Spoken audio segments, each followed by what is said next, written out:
The following is a non-profit fan-based production. The Witch's House is owned by Fumi. Or is it Fummy? I don't know.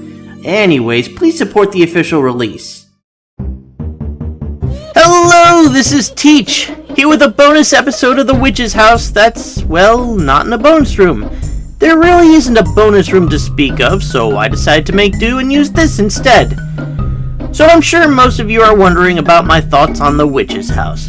Overall, I like it. The house is full of surprises, many tricks and traps that allow you to die in such surprising ways. It's very easy for the uninitiated to get a handful of jump scares. On top of that, you have the fact that Ellen, the witch, was dying of an incurable disease. The magic spell that she used to cure herself was a body swapping spell.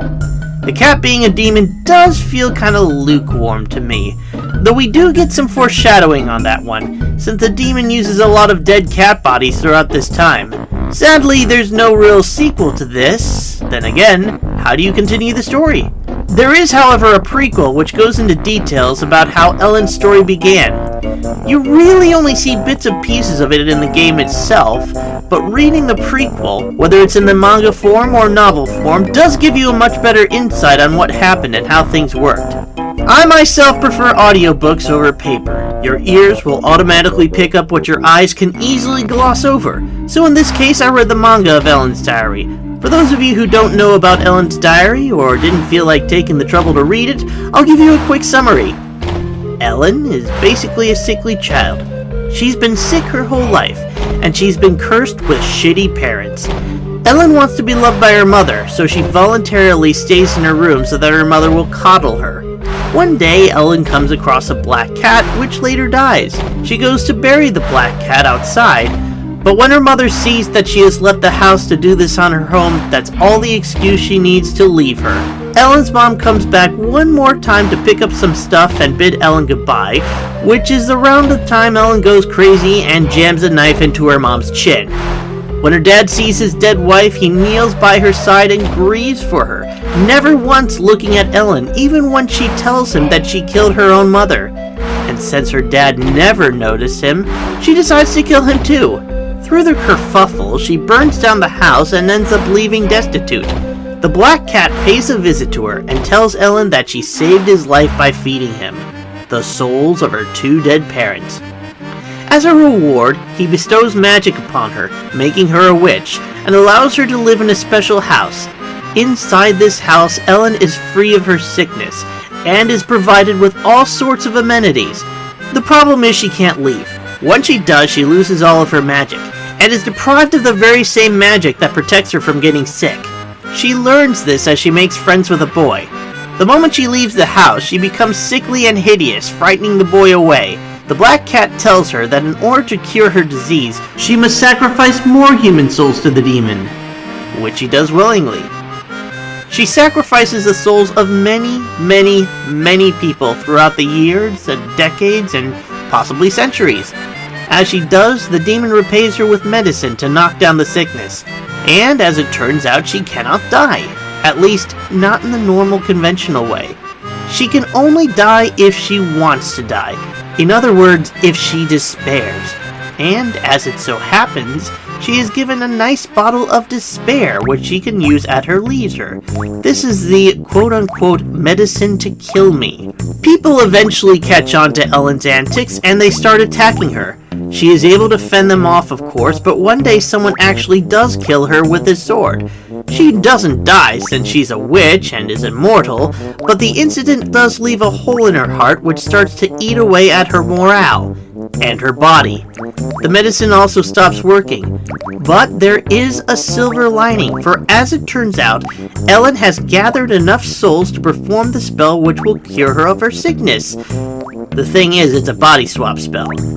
Enter Viola, a hunter's daughter who comes across Ellen and immediately becomes friends with her. But Ellen puts on an act, posing as someone who is not only sick but bedridden, and under normal circumstances she would be bedridden. Ellen and Viola spend time with each other for a decent amount of time. She eventually tells Viola that the reason her parents aren't there is because they abandoned her in this house, and that the grown-ups are in on it. Ellen also mentions that she doesn't have long to live, and says that she desires to spend one day in Viola's body. Viola, thinking that Ellen is being metaphorical rather than literal, gladly offers it to her. Viola then suspects her father might be in on the conspiracy to keep Ellen secluded, and when he questions her on where she is going, she lies, saying that she is meeting her friend Ellen, who lives at the edge of the woods, not inside the woods itself. Hence the letter we got about the argument that happened off-screen in the game itself.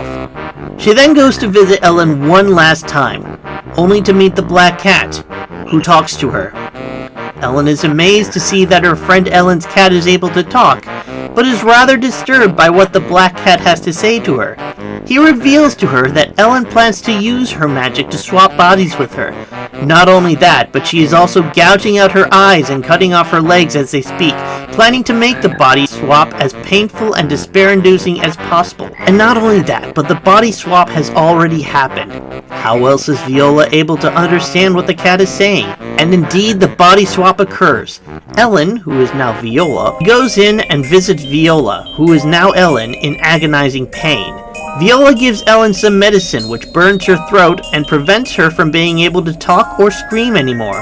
Ellen, who now realizes that the interloper Viola is going to replace her and steal her father away, makes one last-ditch effort to stop Viola from leaving, by growing an enormous briar patch to block Viola's way out. Viola instinctively knows that she must grab the despair-inducing medicine from her house in order to destroy the roses blocking her path, and so Viola goes into the witch's house one last time. It is pretty good overall, and does fill in many of the missing gaps. The Witch's House is an awesome game filled with jump scares and has an intriguing prequel story. But Fumi would release another game 6 years later, The Witch's House MV. It's not a sequel, or a prequel, or a new game entirely. It's a fucking remake. What does a remake have going for it? First off, it offers a graphical facelift in the same way that most remakes do. But it also offers the extra difficulty mode after beating the game the first time, where it offers new puzzles and twists in the old ones that are meant to stump the veteran players. It also offers extra lore that mostly confirms the stuff that was mentioned in Ellen's diary, including the fact that Ellen died not due to the shotgun blast to the head, but because she despaired at having lost her father. While it is cool seeing a new take on the Witch's House, overall I don't like it. I mean, Fumi had 6 years to make a different game after the Witch's House, and the only thing he has to show for it is a repackaged Witch's House? Sorry, but that does leave a sour taste in my mouth. Even though the game itself is good, you shouldn't have to sell it twice in a row. Not after you've been absent for so long. I do have some other news for you folks. First off, Undertale with Voices Pacifist is close to being finished. I just completed the 15th episode, and once I release episode 16, I'll be doing a voting time where you can vote for the 3 remaining series that are featured on the With Voices list. Will it be Mad Father with Voices? Or will it be the Crooked Man with Voices? Or perhaps it's Angels of Death with Voices? More on that later. Octopath Traveler Machina Bridge is now on Season 1. While it's technically not the first season, it is a place where the main character's journey begins. Who is the main character, you ask? You'll have to wait and see on that one. Currently, I've recorded all the episodes, and I'm now in the process of writing out each of the episodes. But since I'm doing this on rotation, I plan to have all the episodes written out sometime during the fall of this year. And a bit of interesting news, I'm not sure whether I'm a sucker for punishment, or if inspiration struck me at just the right moment, or even both. But at this moment, I am in the midst of creating another abridged series. Unlike Octopath Traveler Machina Bridge, this series will not be seasonal, and will instead be going on a finite number of episodes. And while the episodes are many, it will hopefully be shorter, sweeter, and most importantly, simpler to make. Well, here's to another series completed, and here's to bigger and better things in the future. Time for me to get back to work. But in the meantime, stay tuned. Teach out!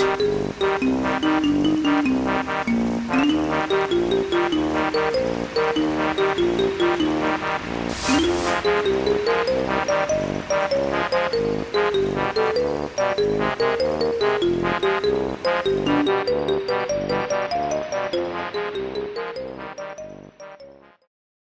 part walkthrough, part drama, part parody, and all kinds of awesome. So what are you waiting for? Let's get this show on the road.